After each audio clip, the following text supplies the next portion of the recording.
大家好，嚟到期匯決算，今日嘅嘉賓咧請嚟外匯商品分析師譚。環球影城落戶英國有新嘅進展。衛報報導話，英國政府已經正式向環球影城批出喺貝德福德郡興建主題樂園嘅規劃許可。咁如果一切順利，樂園最快可以喺2031年開幕，成為歐洲第一座環球影城主題樂園。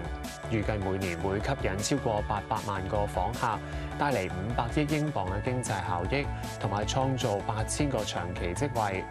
為咗配合發展，英國政府亦都會投放5億英鎊改善鐵路同埋道路基建。結果嘅英國就喺本港時間啱啱8點會公佈啦，而9點左右咧就會輪到歐洲央行。咁今個禮拜咧，其實除咗英倫銀行、歐洲央行咧，仲有日本央行咧，都係呢3間央行會議息。但係就得意在佢哋3間咧，市場預計個息口走向咧係會唔同嘅喎。咁英鎊即係英倫銀行咧就預計減息啦，然後歐洲嗰邊咧就預計係按兵不動。但係佢哋兩隻個貨幣咧喺議息前都仲係一個好強勢嘅。咁今日有翻少少嘅回調啦，咁就都仲係等今晚嘅結果。不過因為就住咧歐洲央行預計唔變，然後英倫銀行係會減息咧，咁所以佢哋兩者之間係咪可以做到個交叉盤咧？都會係歐元對英鎊呢一個係值得諗嘅咧。其實之前先至係上過去啲2年嘅高位啊嘛。係啊，即係你見到咧，即係好耐都冇試過見到啲貨幣咧，幾個唔同經濟體嘅貨幣咧係行唔同方向啊！即係個匯市咧就會再多啲生機啦。咁啊，見到個情況咧，我哋翻返去經濟面去睇啦，即係而家個點解息口變化咁咧？就係因為英國咧個經濟唔好啦，咁啊10月份出嚟 GDP 咧又收縮啦，咁啊其實先前嚟講增長已經係弱㗎啦，咁再加埋收縮咧，其實基本上咧就一定係要諗計㗎啦。咁啊再適逢咧啱啱個出嚟個CPI 又回翻啲啦，咁啊令到咧巴黎咧就多啲嘅誘因咧，同埋多啲嘅原因咧去減息啦。咁所以你見到咧，其實而家咧係90%幾嘅機會咧，預計咧減25點子嘅。咁啊，相反咧，去睇下歐洲嗰邊啦。歐洲嗰邊咧，其實咧，即係雖然話，好似經濟冇乜起色，咁但係你見到咧 PMI 數字咧都仍然咧 overall 咧都去到51.9啦。咁啊，製造業咧係持續不濟嘅，咁但係服務業唔錯啦。咁啊，消費嚟講咧都係算你近年嚟講咧比較好啲。咁雖然都係負數，咁啊 overall 加埋仲已經先前已經減咗息啦。咁啊一邊咧就維持利率不變，一邊咧減息嘅話，就令到咧個 Euro Pound 咧就會向上走啦。咁你見到呢段時間咧，其實上半年嚟講咧個趨勢冇明顯嘅，因為上半年咧歐洲仲減緊息。到咧年中之後咧，其實歐洲減完息之後咧，你見到就係個 Euro Pound 就係咁上啦，就因為大家覺得咧英鎊要減息嘅需求大啦。咁你見到而家呢個位咧，可以望翻先前啦，即係11月嗰個位啦，大概係0.89個位置。咁但係其實你睇翻 long run 嚟講咧，過去呢10零年咧，其實0.9090嗰啲位咧個阻力都好大，即係好少會升穿過去。咁會唔會今次而改變咧？我哋都要留意下啦，因為畢竟我自己覺得機會唔大嘅，因為咧其實歐洲嘅經濟都唔係太好，只不過而家咧係一個息差，再加埋經濟面嘅變化咧，可以造就到呢個升勢嘅。咁我覺得咧都應該會去到上方咧，都會有啲阻力嘅。咁所以覺得咧，其實呢一個咧，大家嘅短線操作會比較好啲啦。但係個歐元又真係今年喺呢個 G10貨幣表現最好嘅嗰隻貨幣嚟㗎嘛，咁就排喺瑞典克朗啦，同埋瑞士法郎之後啦。咁自己本身啊對個美金都已經升咗1成3咧。咁究竟歐元係做啲直盤好啊，定係佢做交叉盤？其實對其他唔同貨幣佢都有優勢嘅。其實我就自己覺得咧，美金咧就雖然而家即係啱啱減完息啦，10月就出年咧，其實減息嘅空間唔係太大嘅。咁啊，因為即係你見到通脹都回得好慢啦，即係而家即係啱啱個會議都係話出年減1次啦。咁所以如果做直盤嘅話咧，其實我覺得升幅唔係太大，反而喺交叉盤咧，可能睇下有冇機會揾到位啦。好咁啊！而除咗貨幣之外咧，呢排都要講下啲金啊、油啊咁，因為呢排啲地緣政局咧都發展得好快下嘅。包括特朗普啦，佢就喺電視嗰度全國講話咧，就話自己上任差唔多1年啦，然後咧就已經終止咗8場嘅戰爭㗎啦。咁但係依家環球嘅地緣局勢係咪好穩定咧？又唔係。我哋明明上一節睇啲新聞先至見到喺委內瑞拉嗰邊咧，就係同美國嘅關係好緊張啦。咁美國對於所有進出委內瑞拉嘅一啲受制裁嘅油輪咧，係實施全面封鎖，亦都將佢哋嘅政府咧定性為外國恐怖組織添。咁啊，外電消息話，因為呢啲封鎖咧，就令到委內瑞拉國內嘅儲油庫快速咁樣爆滿，預計10日嘅時間內咧就會係即係儲滿晒㗎啦。咁之後就可能要被逼暫時停咗關閉咗一啲油田先。咁但係有冇話好影響到個油價咧？因為佢個其實出口量咧佔全球就只係1%嘅啫。其實咧，以出口量嚟講咧，就真係冇乜影響㗎。只不過佢係扶穩長岸比較大嘅國家啦。咁你見到即係個油價，就算即係委內瑞拉發生呢件事到而家咧，其實個油價咧都係向下跌嘅。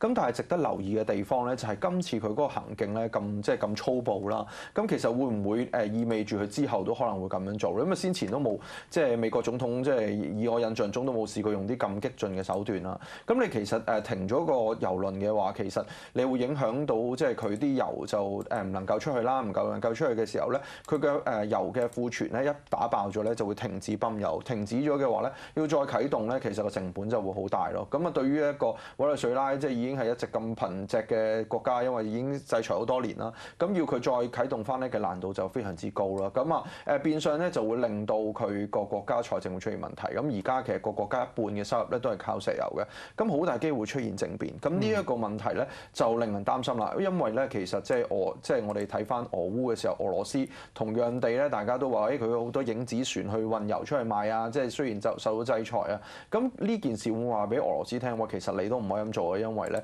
即係我哋做得對委內瑞拉對你做都係一模一樣咧。咁呢一個我覺得係值得擔心嘅地方。咁暫時嚟講咧，我覺得咧如無意外，我覺得委內瑞拉政權應該會倒啦。咁我而覺得咧美國嗰啲企業咧有機會咧會翻去重新咧就即係喺嗰邊做發展啦。咁所以你留意下啲油嘅相關嘅消息。